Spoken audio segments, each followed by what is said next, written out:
Olá, estamos começando a edição vespertina do Mundial Telenotícias. Lembrando que hoje, segunda-feira, a edição do meio-dia foi exclusiva para membros do canal. Torne-se você também membro e participe dessas edições especiais. A programação de hoje vem repleta. STF confirma a prisão de Bolsonaro, a primeira turma, né? Aquela turma fatal. Também temos a questão da posição dos Estados Unidos condenando a prisão do Bolsonaro. Mais adiante nós iremos conversar com o nosso convidado, Gerson Gomes, falando sobre a questão da defesa enfática que Lula fez de Maduro, uma situação constrangedora. Governadores mandam recados para Brasília, chega de confisco federativo.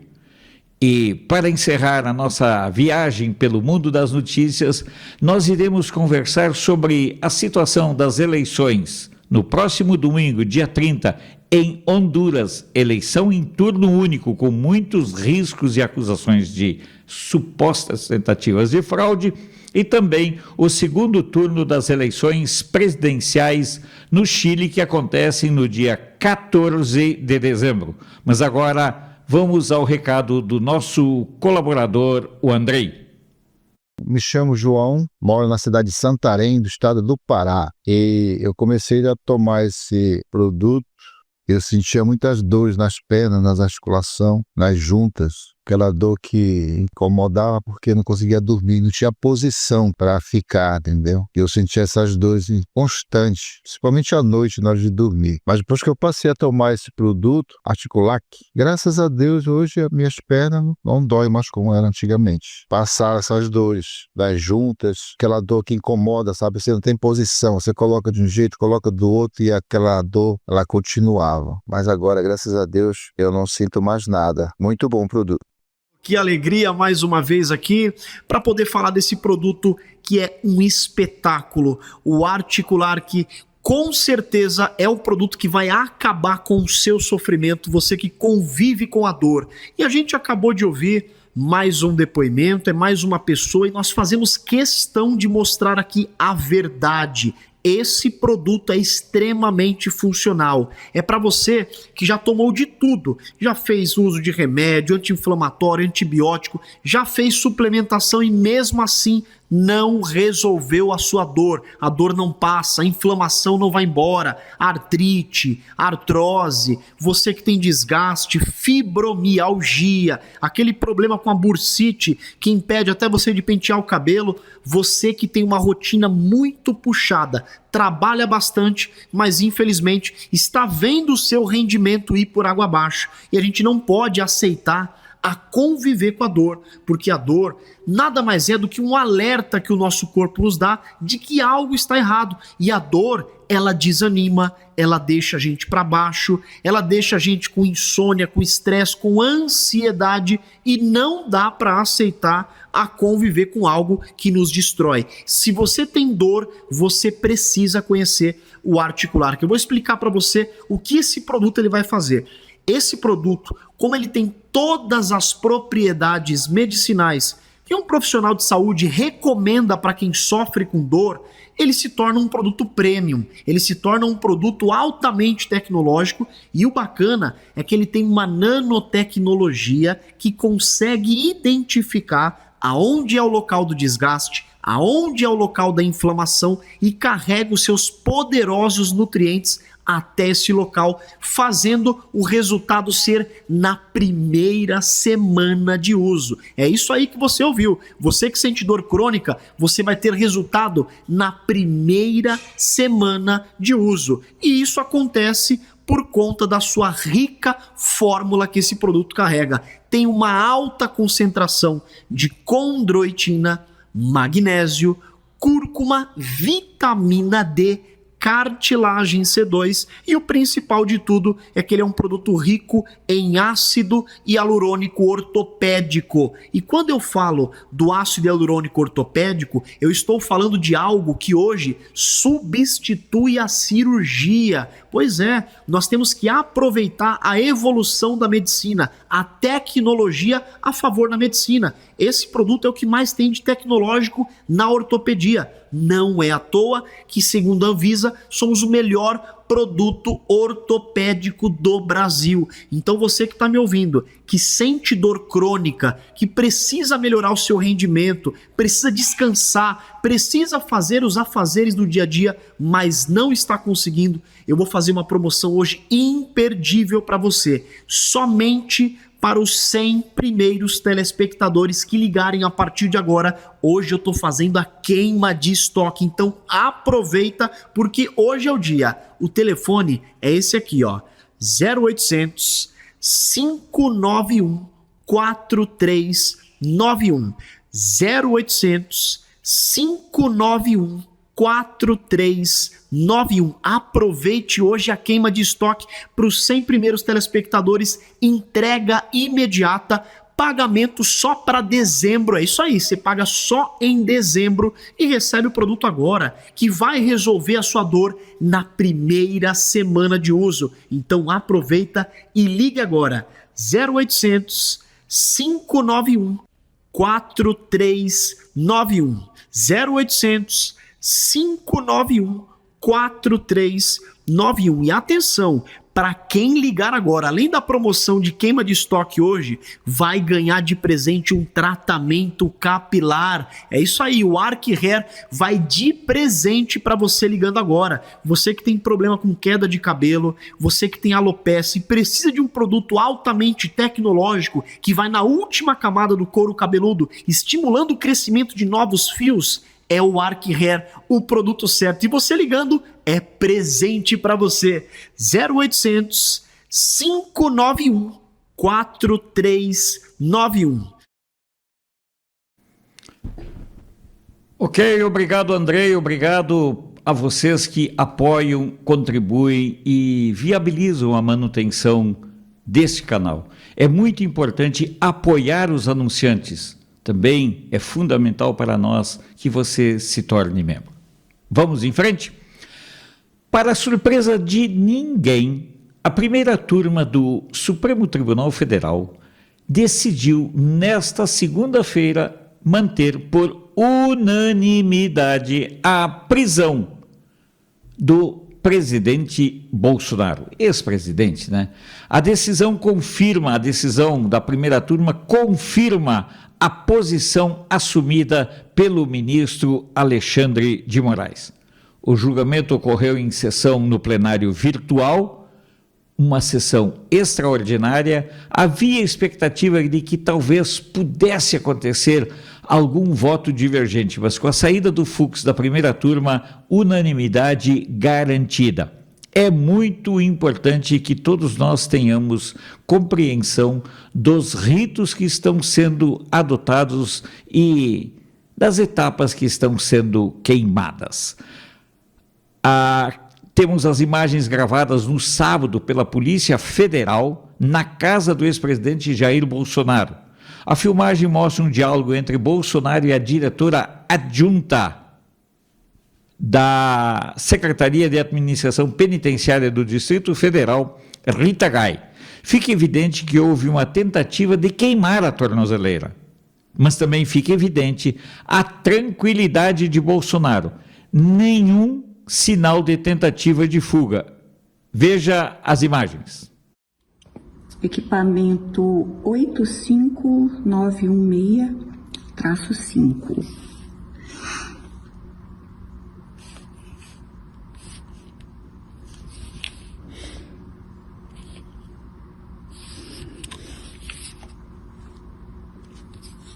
Você usou alguma coisa para queimar isso aqui? Não tinha ferro quente aí. Ferro quente? Curiosidade.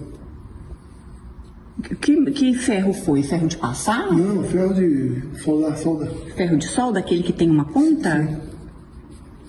Tá certo. O senhor tentou puxar a pulseira também? Não. Não? Não rompi a pulseira, não, fica tranquilo. Tá.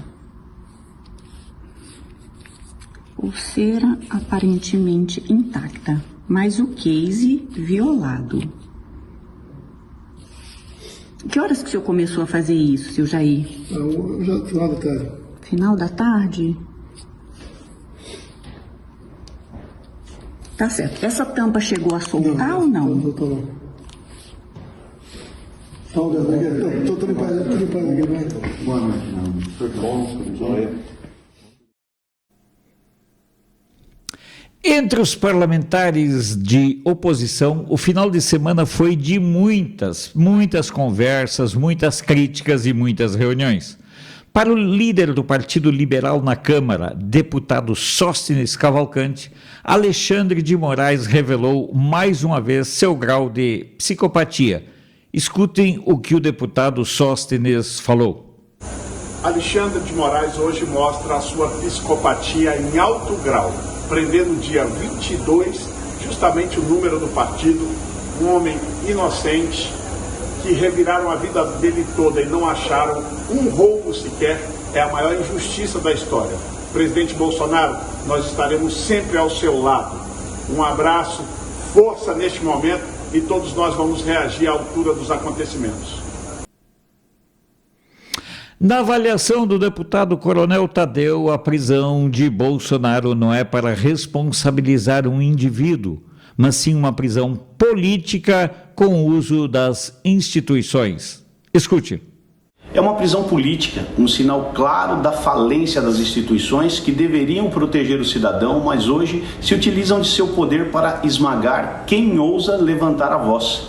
Nós não podemos aceitar que o Estado se torne um carrasco e que juízes usem o seu poder como espada para eliminar o seu oponente. O que estamos assistindo hoje não é simples justiça, a simples punição de um indivíduo.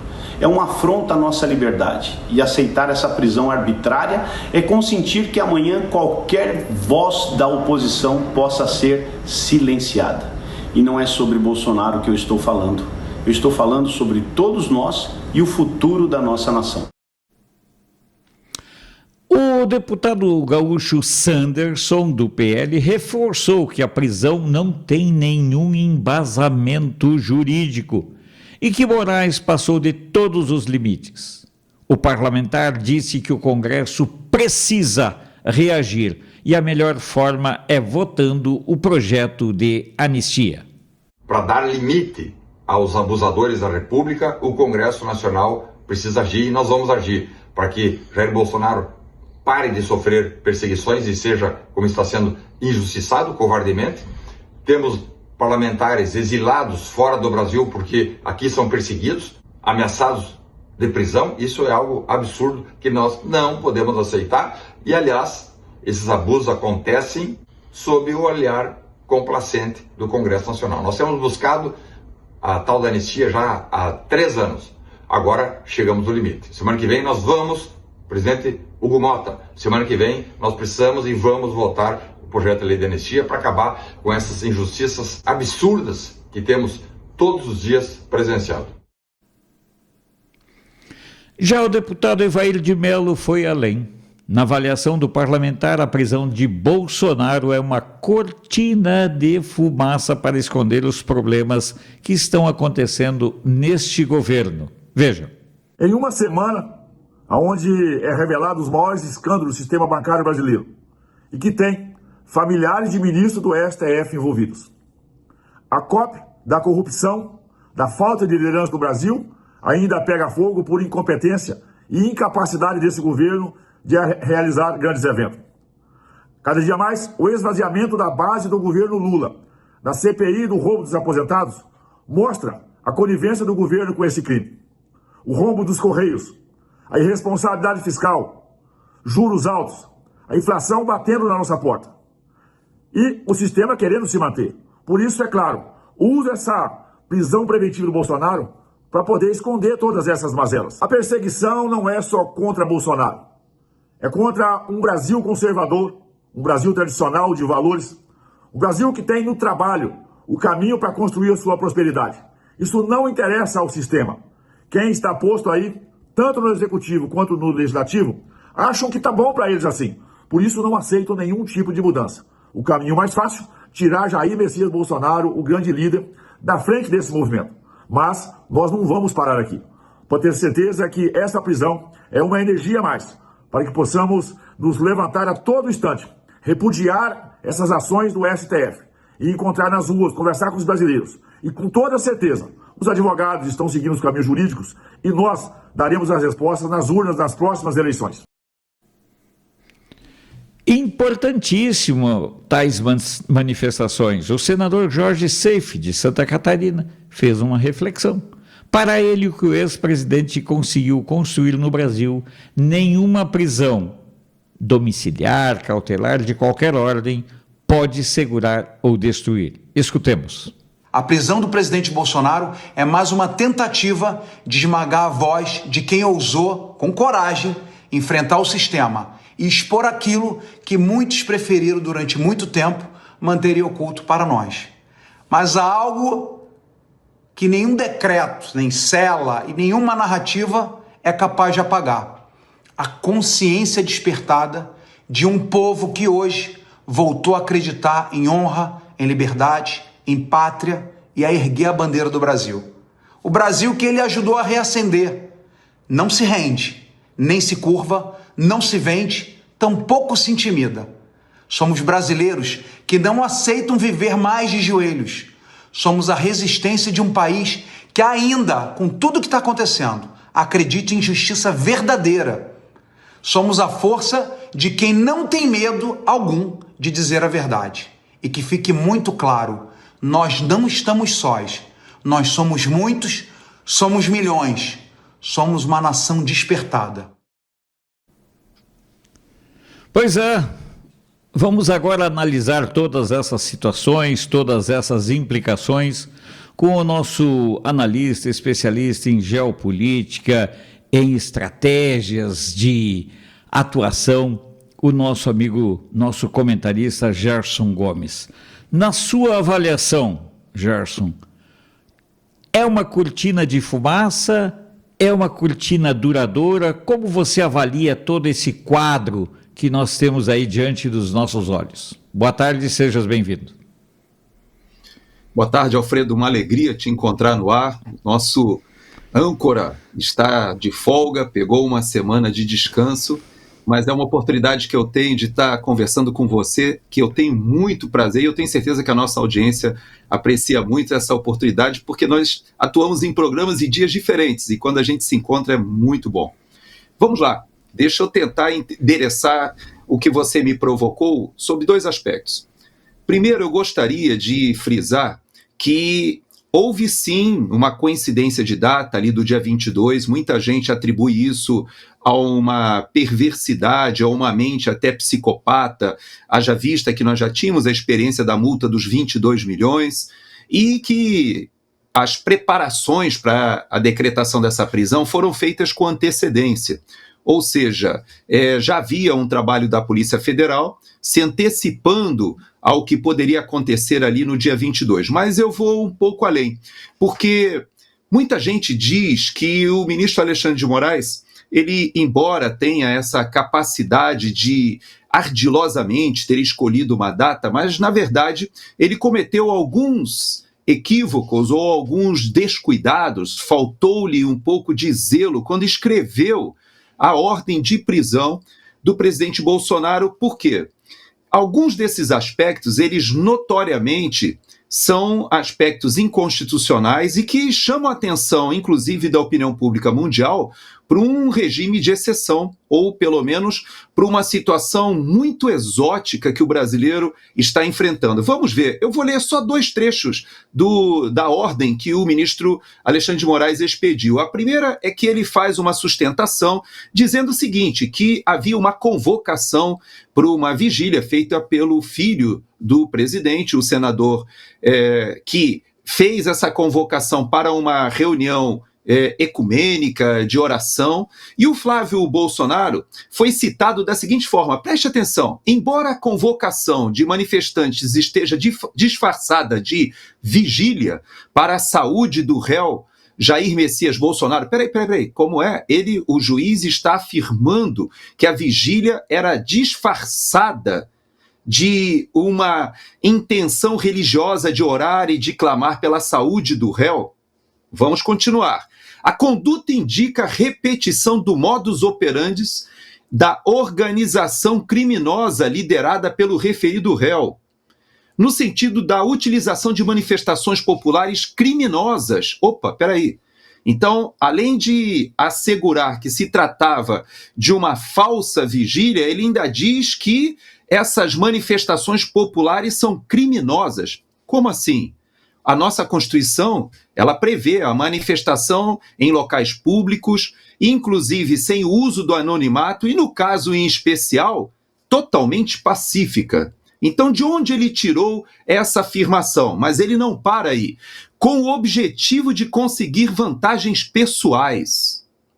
Esse poder discricionário do ministro Alexandre de Moraes de fazer preconcepções e julgamentos sem que estejam elementos nos autos que possam corroborar essas suas conclusões, nos mostra que há um desequilíbrio, muita gente diz inclusive psicológico, psiquiátrico, mas eu não vou parar aí. Olha só, neste caso, a eventual realização da suposta vigília configura altíssimo risco para a efetividade da prisão domiciliar decretada e põe em risco a ordem pública e a efetividade da lei penal. É uma viagem, porque quem conhece ali o condomínio, e, aliás, eu ouvi um vídeo, faço esse parênteses, que a Bárbara do Te Atualizei fez, porque ela fez uma visita ao presidente Bolsonaro, estava em silêncio, não tinha comentado, porque não se sabe se é crime você comentar o que conversou com o presidente Bolsonaro, mas depois da prisão, ela fez um vídeo que eu aconselho a nossa audiência, procura lá, porque ela relata como foi e conta alguns detalhes interessantes, mas uma das coisas que me chama a atenção é que o local da vigília, que já tinha sido feito inclusive outras vezes, o próprio desembargador Sebastião por diversas vezes convocava as pessoas para estarem ali em oração, fica do lado de fora do condomínio, que tem uma portaria, que por sinal a casa do presidente Bolsonaro fica a mais de 1 quilômetro da portaria, está completamente cercada, não dá sequer para ouvir o que as pessoas estão cantando ou estão rezando, orando daquele local. Então, você veja que há uma série de ilações que nos remetem a inverdades, mas ele não para aí, e eu falo o que reverberou aqui no exterior de mais grave dessa ordem de prisão. Foi quando ele escreve o seguinte: importante destacar ainda que o condomínio do réu está localizado a cerca de 13 quilômetros do setor de Embaixadas Sul de Brasília, onde fica localizada a Embaixada dos Estados Unidos da América, em uma distância que pode ser percorrida em cerca de 15 minutos de carro. Ou seja, ele já está insinuando, inclusive, que o presidente Bolsonaro buscaria uma fuga e procuraria asilo político em uma embaixada, mas baseado em quê? E quer dizer que todas as pessoas, então, que moram próximas de embaixadas são suscetíveis a procurar asilo e o mais, serão recebidos no asilo, mas ele não para aí. E depois ele diz o seguinte: não bastasse os gravíssimos indícios de eventual tentativa de fuga, olha o que ele escreve. Há de se ressaltar que é importante destacar que o Corréu Alexandre Ramagem Rodrigues, e eu vou falar sobre o Ramagem daqui a pouco em outro assunto aqui da pauta, a sua aliada política Carla Zambelli, ambos condenados por essa Suprema Corte, e o filho do réu Eduardo Nantes Bolsonaro, denunciados pela Procuradoria-Geral da República, que, aliás, o procurador fez uma coisa inusitada, de madrugada deu parecer favorável à prisão. Estranhíssima essa disponibilidade do PGR, que foi recentemente aprovado no Senado, que de uma forma muito triste, lamentável na minha avaliação, exatamente por atos como esse de certa subserviência. Mas vamos a seguir, e fechando esse comentário.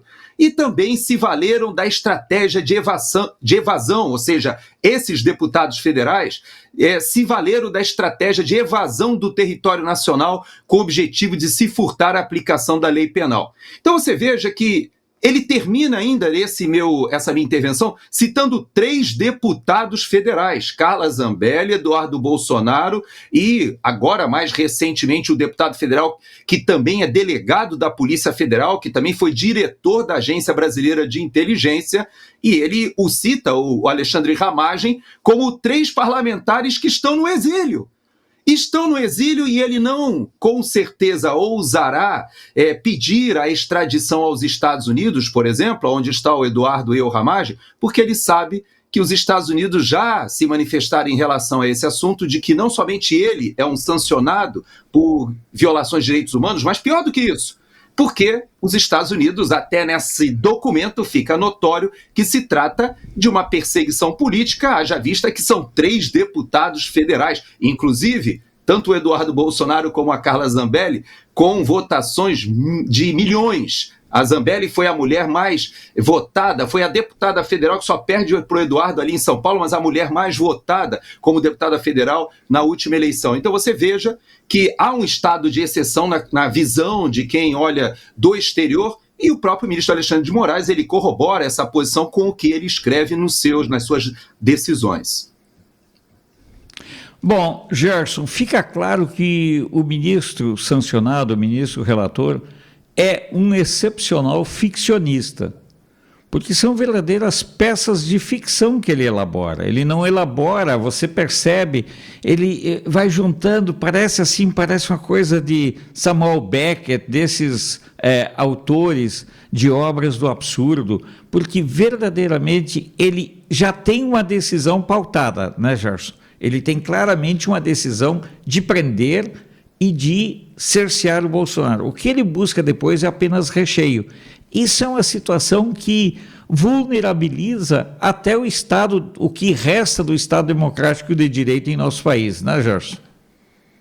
Pois é, mas você veja que no seu comentário, na sua pergunta, você cita uma aprovação unânime da primeira turma, né? Primeira turma essa que nós não podemos esquecer, que teve um dos ministros que era dissidente, vamos dizer assim, que tinha uma visão divergente, que no seu voto, inclusive, anula, na sua opinião, todo o processo, que se deslocou para outra turma porque percebia o que estava acontecendo ali e que eu queria ressaltar.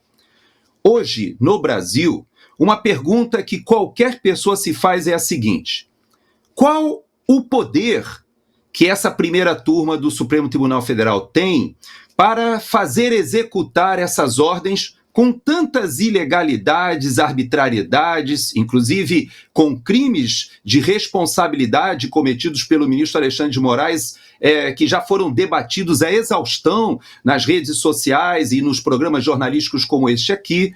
Mas o que deixa mais perplexa a população é que a execução de uma ordem, a obediência, ela se deve ao fato de que existe ainda um resíduo de legitimidade que faz com que os atores, seja do Poder Legislativo ou o cidadão comum e a Polícia Federal, execute uma ordem como polícia judiciária e as pessoas obedeçam, se submetam. Veja que nós temos vários militares, inclusive, que estão arrolados nesse julgamento, na minha opinião, farsesco, já falei isso aqui por diversas vezes, mas o fato é que as Forças Armadas, o Poder Legislativo, a população de modo geral, até os governadores, como é o caso agora do governador do Rio de Janeiro, que tem uma intervenção sendo feita no seu estado de uma maneira completamente exótica. Mas por que todo mundo obedece? Já que, em tese, os ministros ali da primeira turma, eles têm apenas alguns policiais federais ali para cumprir as suas ordens.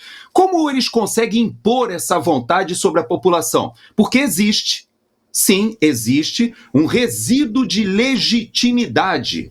Agora, a pergunta que eu te faço, Alfredo, é o seguinte, e para a nossa audiência: até quando existirá essa legitimidade que respalda essas ordens? Sabe por que eu pergunto isso? Porque nós estamos vivendo um momento em que a suspeição, quando você fala de unanimidade, a suspeição do Alexandre de Moraes, do Zanin e do Flávio Dino é algo tão óbvio que chega a ser ofensivo. É escandaloso quando você fala de unanimidade e eu deixo de fora a Carmen Lúcia, deixo de fora por quê? Porque embora ela tenha votado sempre de forma convergindo, embora ela tenha protagonizado aquele momento muito triste da história nacional, quando ela admite a censura de maneira excepcionalíssima, mas apesar de tudo isso, ela não tem nada que a impeça de estar julgando neste caso. Porém, Zanin, Flávio Dino e Alexandre de Moraes, eu não vou nem gastar meu tempo aqui,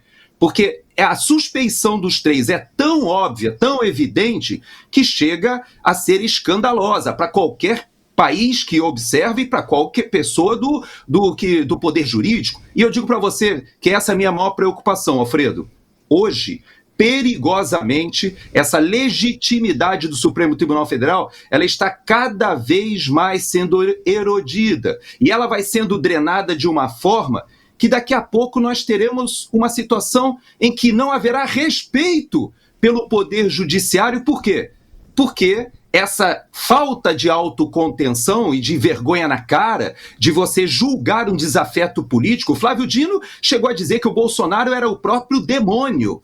O Zanin era o advogado pessoal do presidente Lula. O Alexandre de Moraes, nós já temos visto as suas manifestações em que ele se coloca antecipadamente como promotor, não como um julgador, e é vítima de vários desses casos em que ele diz que foram tentativas até de matá-lo.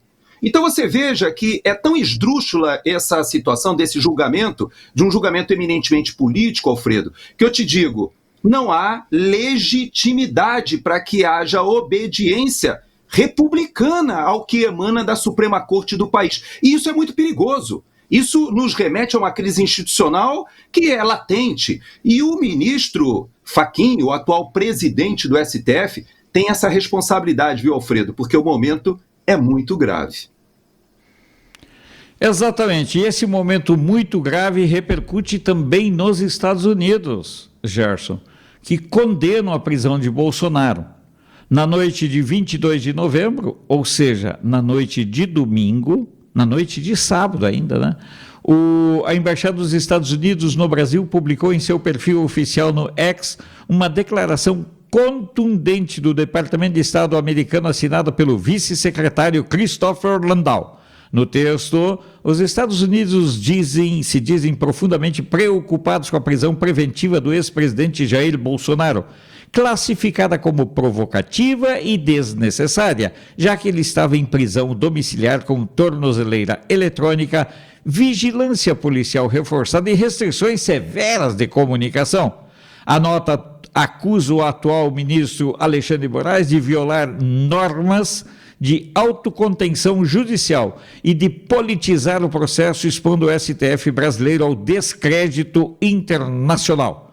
O comunicado termina com a frase: não há nada mais perigoso para a democracia do que um juiz que não reconhece limites para seu poder. A postagem, feita em português e inglês, rapidamente se tornou um dos assuntos mais comentados no Brasil e gerou reações imediatas tanto do governo Lula quanto do bolsonarismo. Gerson Gomes, para quem achava que os Estados Unidos estavam agora movidos pela química do Trump com o Lula, a coisa não é bem assim, né? Não é bem assim, foi muito bom você fazer essa referência, porque houve toda uma movimentação nas redes sociais e até no jornalismo, por que não dizer, atribuindo a retirada das tarifas que estavam sendo colocadas sobre vários produtos. Eu tratei desse assunto aqui na semana passada, ainda com o Paulo, falei até para a nossa audiência do chimarrão que eu tomo aqui, porque está ali também a erva mate entre os produtos que foram retiradas as tarifas, e muitos atribuíam isso a uma negociação, a um sucesso até das relações internacionais da diplomacia brasileira. Isso não é verdade. Digo para você de coração, porque moro aqui nos Estados Unidos, tenho a minha família morando aqui há mais de 40 anos, que o momento em que a inflação foi vivida pela população ainda no governo Biden foi um dos motivos, inclusive, da vitória do presidente Trump. Era uma das promessas dele de campanha, de realmente mudar toda a política econômica do país, resgatando, inclusive, a possibilidade de termos um combustível muito barato, e isso já está acontecendo, mas os alimentos ainda se ressentiam dessas tarifas, particularmente dos fornecedores latino-americanos de frutas, de carnes, produtos agrícolas de modo geral. E isso aconteceu, eu mesmo percebi isso no mercado, eu tenho o costume de privilegiar os produtos brasileiros, não só o café, o mel, queijos, várias oportunidades que eu tenho de tentar consumir aqui os produtos brasileiros, e realmente estavam mais caros, e isso foi corrigido por necessidade e por interesse do governo americano, não por intervenção do governo brasileiro, mas o fato é que essa declaração, como você bem diz, mostra que o governo americano ele não cedeu no que ele argumentou como motivo principal das sanções, que vão desde a questão da cassação de vistos de autoridades brasileiras até a própria lei Magnitsky, que foi imposta sobre o ministro Alexandre de Moraes e sua esposa, e o seu escritório e os seus bens, que estão agora sob a lupa. O que eu posso te dizer é o seguinte, Alfredo, estarei com o Paulo essa semana, com o Paulo Figueiredo, mais uma vez. Da última vez que eu estive com ele, foi logo depois em que o shutdown terminou.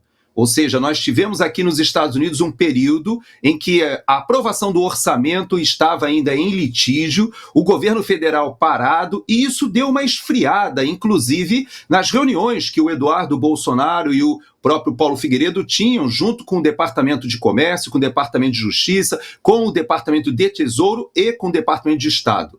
As reuniões deles mostravam, pelo menos para a população, e eu, pelo que observo daqui de um pouco mais de perto, que sim, há a intenção do governo americano de aumentar ainda essas sanções e transformar as sanções em mais abrangentes, inclusive naqueles que estão respaldando a perseguição política.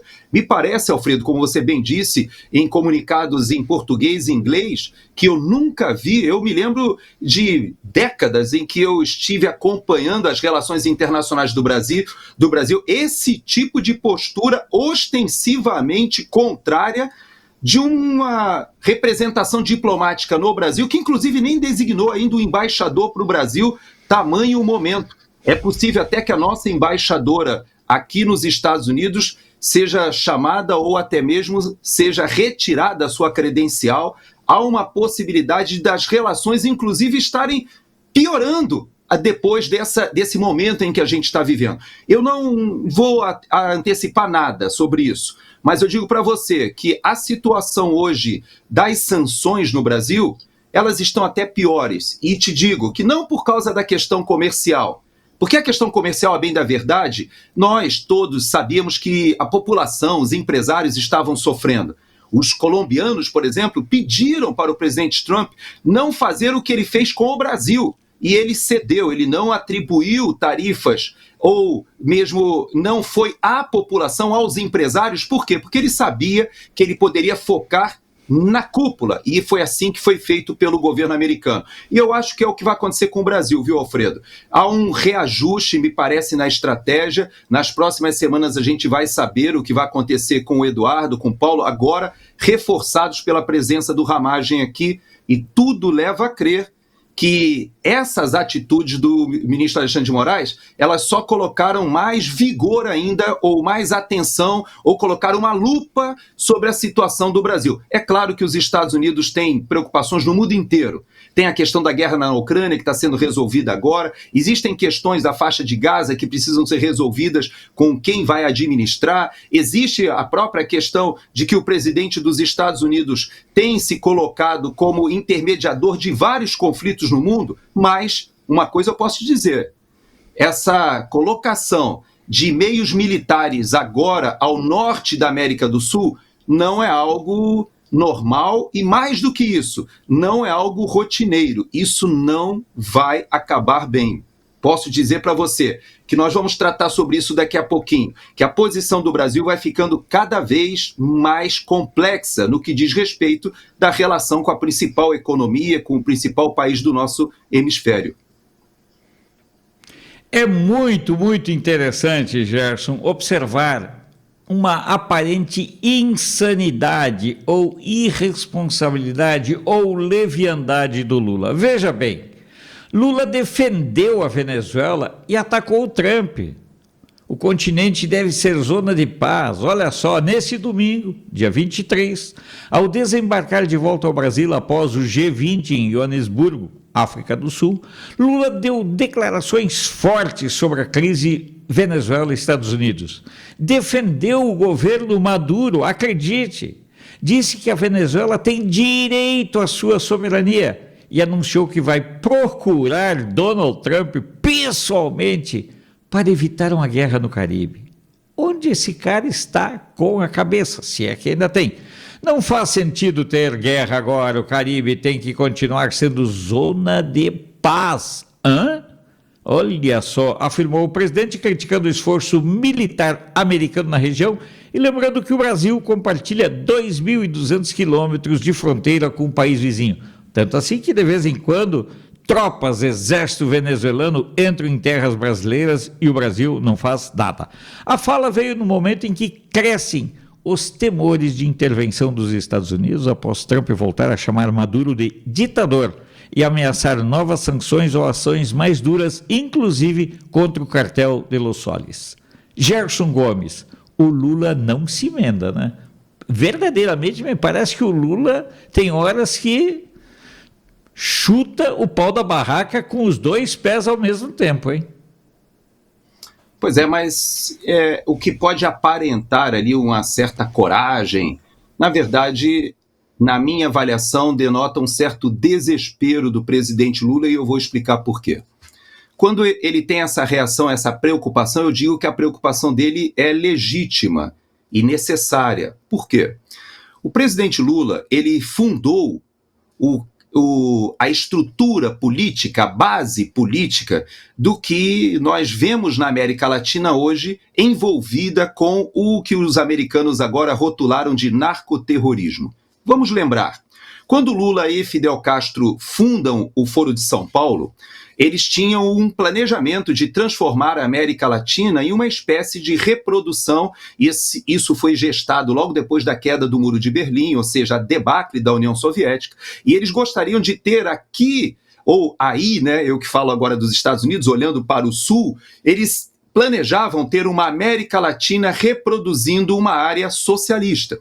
E para isso eles planejaram tomar o poder em todos esses países e utilizaram de todos os meios. Inicialmente, poderia ser simplesmente uma reunião de líderes políticos, mas não foi isso que aconteceu. Nós vimos durante esse desenrolar que foi utilizado o dinheiro da PDVSA inicialmente, do petróleo.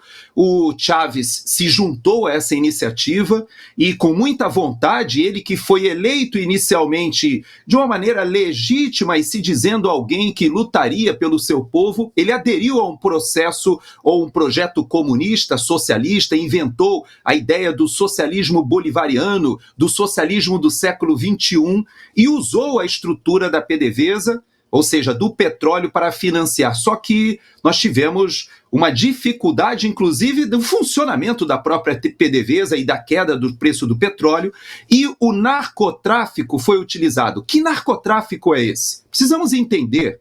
O narcotráfico na América Latina, na América do Sul, os 3 principais países produtores, Bolívia, Peru e Colômbia, foram sedes durante muito tempo da presença dos terroristas ideológicos, ou seja, dos guerrilheiros marxistas, que estavam ali no Sendero Luminoso, e estavam nas Farc, ainda dentro da Colômbia, mas não somente as Farc, vários grupos que eram considerados nos governos militares como grupos terroristas ideológicos, ou seja, eram guerrilheiros marxistas. Quando acaba o período dos governos militares, a redemocratização, vários desses grupos permaneceram na militância, mas migraram do terrorismo político ou da guerrilha ideológica marxista para a atividade de narcoterrorismo ou narcoguerrilha.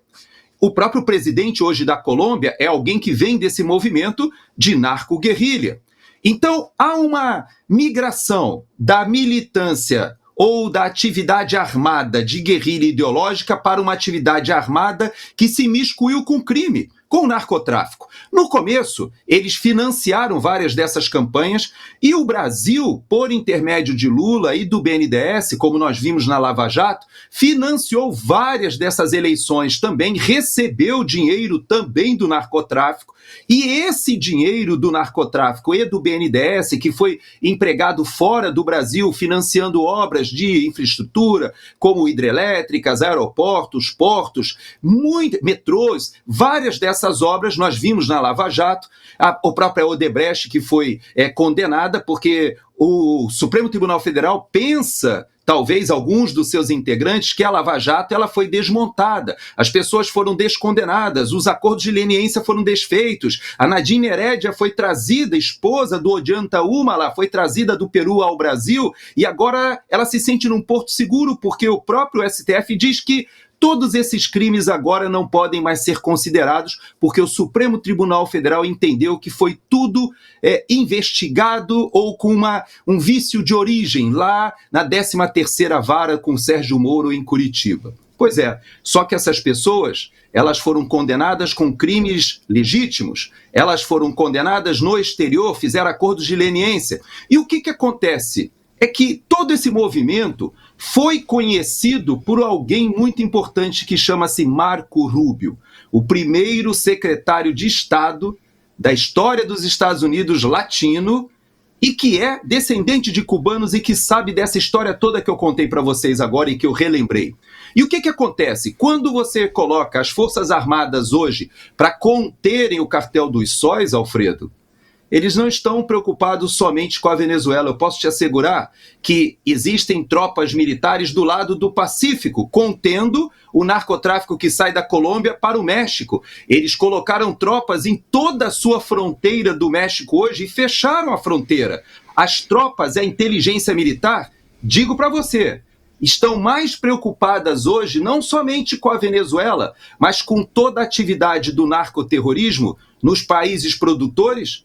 A Bolívia já migrou o seu governo e está se alinhando com essa política externa. O Peru está mudando o seu governo, terá eleições em abril. Também teve o impeachment do presidente de esquerda radical. A vice-presidente também foi afastada, que também era de esquerda, mais ali do socialismo fabiano. E agora nós temos o Peru também migrando para a esfera de influência dos Estados Unidos. E você acha que o Brasil, com toda a presença do PCC, Comando Vermelho, com a nossa fronteira, com várias presenças de narcoterroristas na visão dos Estados Unidos, trabalhando dentro dessas estruturas, trocando informações, armas, ouro sendo explorado, lavagem de dinheiro e presença do terrorismo islâmico ali, do Hezbollah na América Latina, tudo isso está acontecendo em tempo real. Por isso, Alfredo, eu digo para você que o Lula tem muita razão de estar preocupado, porque essas operações, elas não visam somente a Venezuela. Eu te asseguro que Paraguai, Bolívia, pelo menos, Paraguai, Bolívia, Equador, Colômbia e Venezuela e Brasil estão diretamente ligadas à inteligência dessa operação que visa o combate ao narcoterrorismo. E aos governos narcoterroristas, né, Gerson, por via de consequência. Inclusive, é importantíssimo observar um detalhe nessa misturamba toda. O Lula esteve na África do Sul, na reunião do G20, aproveitou e deu uns passeios lá por Moçambique e voltou a prometer dinheiro do BNDES para outros países. Lá vem mais calote, meu amigo Gerson. Como é que fica essa situação, Gerson? Vem mais calote para o povo pagar? Pessoal, não venham me dizer de charutos, porque é muito mais complexo. É claro. Essa questão que você fala de Moçambique é até vergonhosa, porque foi construído um aeroporto muito bonito, o aeroporto, me lembra até o aeroporto de Palmas, quando eu estive lá no Tocantins, que era um aeroporto superdimensionado até para o que existia, mas já era uma visão de futuro. O aeroporto de Palmas, a primeira vez que eu estive, me chamou a atenção porque havia poucos voos ainda, as lojas do aeroporto ainda não estavam totalmente mobiliadas, mas você sabe, é uma capital de um estado brasileiro que há uma fronteira agrícola ali crescendo, é natural que houvesse esse investimento. Mas o que aconteceu em Moçambique?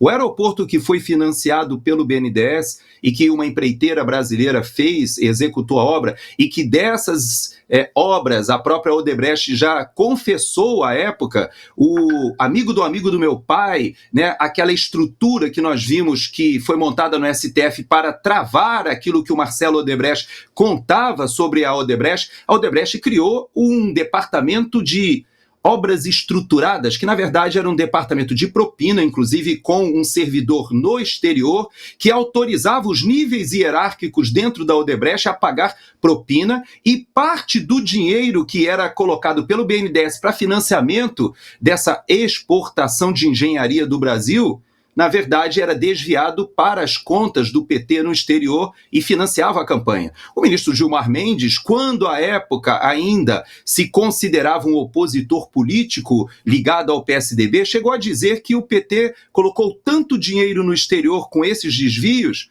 que poderia se reeleger por décadas.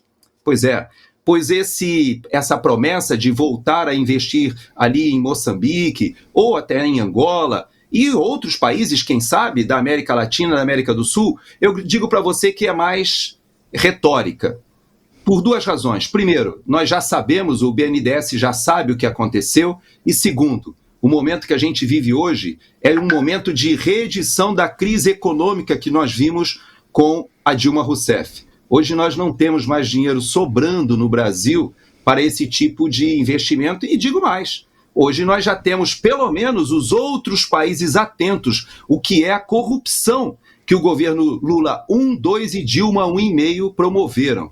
E já tem muita gente de olho, né, Alfredo? Resta sempre lembrar que nas Américas a lenga-lenga, a conversa fiada do Lula não funciona mais. Mas, por falar em América Latina, nós temos uma situação que se aproxima. Antes, você com muita maestria, Gerson, lembrou dessa mudança de ares que está acontecendo na América Latina. Nós estamos tendo ciclos de eleições dos países saindo das mãos ou da área de influência da esquerda. Eu costumo dizer que a América Latina hoje respira mais Milei, menos Lula. Exemplo disso são as eleições que se aproximam. Há um risco muito grande das eleições marcadas para o próximo domingo em Honduras. Mais de 6 milhões de eleitores estão aptos a votar em 3 candidatos que estão entre os favoritos. Lá em Honduras, as eleições apenas em um turno, e isso é muito importante, mas há denúncias de fraudes, principalmente fraudes arquitetadas pelo governo de Xiomara. Lembrando que a atual presidente Xiomara Castro é ligada ao Foro de São Paulo, esteve na COP30 e teve várias reuniões com Lula. Pois bem, na disputa presidencial em turno único, as pesquisas apontam um empate técnico entre os candidatos da direita, Salvador Nasrallah, do Partido Liberal, e Nasri Asfura, do Partido Nacional, além da esquerdista Rishi Moncada, do Partido Governista Liberdade e Refundação. Os Estados Unidos estão de olho nessas eleições, e eu até penso, e tenho dito isso, que em muitos momentos nós podemos imaginar que aquela frota que está ali nas costas do Pacífico, por aquela região ali, também pode ser necessária para garantir a legitimidade das eleições do próximo domingo. Depois, no dia 14, nós teremos o segundo turno das eleições presidenciais no Chile, com José Antônio Kess, do Partido Republicano, franco favorito. No mínimo, as pesquisas que saíram nesse fim de semana, dando conta do segundo turno, apontam para uma diferença pró-Kess superior a 15%, depende do Instituto de Pesquisa. Depois, em janeiro, nós teremos, no final de janeiro, começo de fevereiro, teremos eleições na Costa Rica. Também uma eleição delicada, porque Costa Rica está ao lado, bem colado com a Nicarágua. E isso é um problema sério. E como o Gerson já colocou, nós também teremos eleições no dia 12 de abril, lá no Peru. Também há uma eleição prevista para a Colômbia e também para o Brasil. Gerson Gomes, como você avalia esse quadro eleitoral? Você já deu uma pinçada antes, você já deu uma explanada. A América tenta se desvincular, desencilhar dessa sina da esquerda. Seria essa uma oportunidade, Gerson? É assim, é uma janela de oportunidade, não tenha dúvida. Eu lamento muito, eu falo para você com muito pesar, porque você imagina o que seria uma reeleição do governo Bolsonaro-Paulo Guedes, em um momento em que a Argentina de Milei está saindo de uma crise que todos diziam que não tinha solução, e nós, obviamente, estamos vendo o Chile, que já está acostumado com a alternância de poder. O chileno tem uma vantagem que também, é verdade, Honduras também tem essa vantagem, que é a proibição da reeleição. A Xiomara Castro, ali, ela realmente é alguém conectado ao Foro de São Paulo, é uma líder de esquerda, tem essa questão das conexões até com o narcotráfico, de ser financiada no passado, tudo isso é verdade. Mas uma coisa a gente tem que admitir, esses países que não admitem a reeleição ou têm bastante limites a uma única reeleição e que não permitem que o mesmo grupo político se perpetue, eles têm algumas vantagens, como acontece com o Chile também. Todas as vezes que a esquerda esteve no poder no Chile, ela nunca conseguiu reeleger, ou seja, se perpetuar no poder, nunca conseguiu eleger uma continuação do projeto político, porque a esquerda, quando vai ao poder, normalmente é uma história recorrente, a crise econômica se avizinha e as contas públicas se deterioram e a população percebe que as promessas socialistas não são execuíveis do ponto de vista econômico, não são sustentáveis. Todos esses países passaram por um amadurecimento que, infelizmente, o Brasil não teve oportunidade. Os 4 anos de Bolsonaro e Paulo Guedes foram anos em que nós tivemos a pandemia, guerra da Ucrânia, seca, vários problemas aconteceram, mas assim mesmo, aquele governo conseguiu resgatar todas as estatais, inclusive o Correio estava bombando, dando lucros, porque estava sendo preparado até para a privatização, para concorrer com todos esses players que existem hoje do web commerce, ou seja, eles estavam realmente prontos. E, no entanto, o que a gente vê agora é que todas as estatais foram aparelhadas de novo e voltam a dar prejuízo. Mais do que isso, nós temos aí a questão do INSS, que traz para a gente umas conexões com fintechs ligadas ao crime organizado, agora também presente na questão do Banco Master. Todo esse entorno de corrupção, ele retorna ao Brasil. Por quê?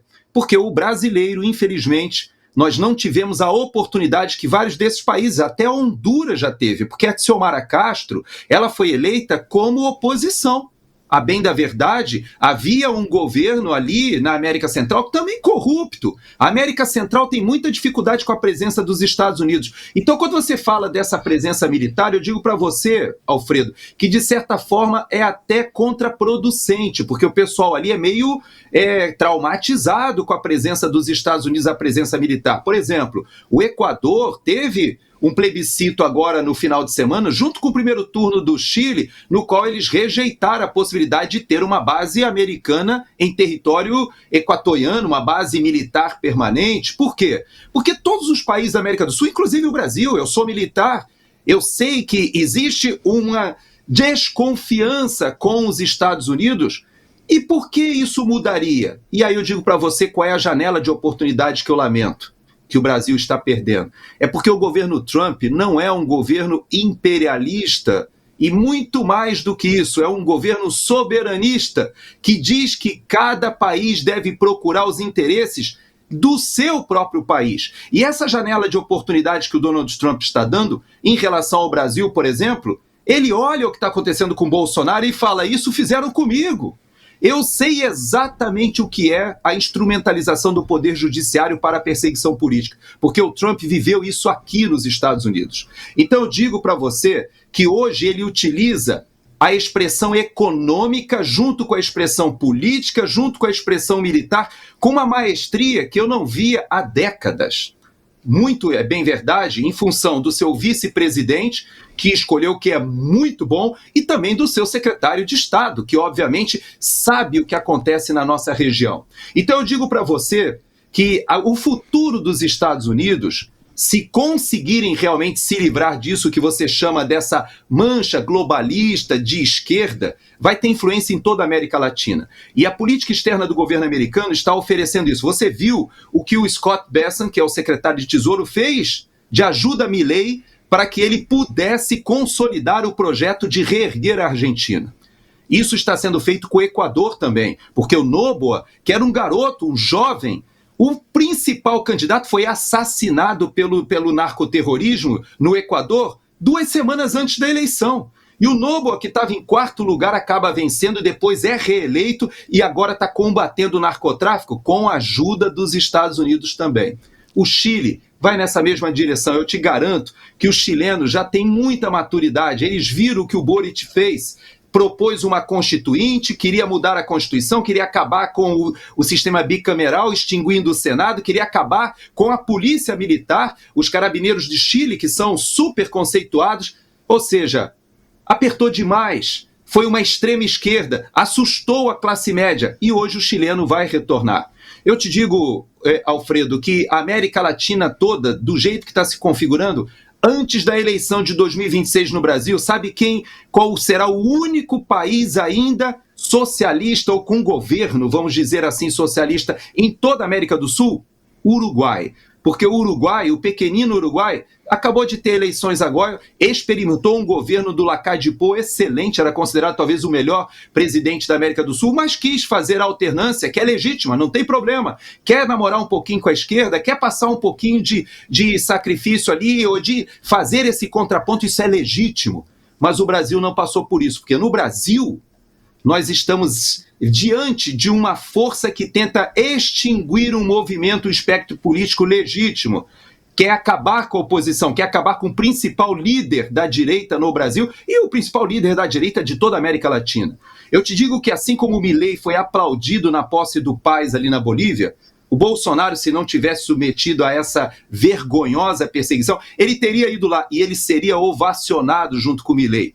Porque essas lideranças da América Latina já olham hoje dizendo: estamos vivendo um tempo de nos libertarmos do comunismo e do socialismo. Isso que o Foro de São Paulo nos legou como uma herança, essa sim, uma herança maldita. Pois é, muito obrigado, Gerson Gomes. É uma verdadeira aula. Eu sou sempre um participante privilegiado, porque não pense você, nosso caríssimo net espectador, que esse programa é feito apenas para vocês. Ele é feito para nós também, que aprendemos. Obrigado, Gerson. Agradeço muito sua participação. Me senti profundamente honrado, grato por ter compartilhado esses momentos contigo. Te agradeço e peço que você faça suas ponderações e suas avaliações finais, lembrando que na próxima sexta-feira estaremos de volta, né?